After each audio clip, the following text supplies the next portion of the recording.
Hello, good morning guys. For today's video,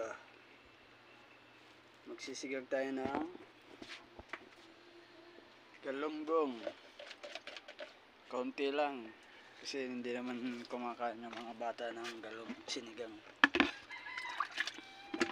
Puro sabaw lang ang tinitira nila. Ayan. Aray, piprito ko. Sa nga pala yung kagahapon, yung hinakot kong lupa, mga bato. Ayan ah.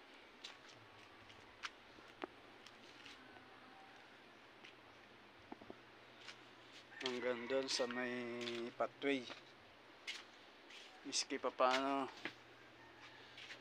hindi na ganun kaputik. Kaya lang nakakapagod. Hindi pa tapos yung coating ko, meron pa doon mga 4 na hakot pa siguro. Nasira yun kasi yung karito na ginagamit ko, sira yung gulong. Kaya tigil muna tayo. Ayan. Nire-repair ko pa. So hanggang dito na lang muna guys. At ako'y magluluto muna. Pantanghal yan. Update ko na lang kayo sa susunod na video. Salamat. Bye bye.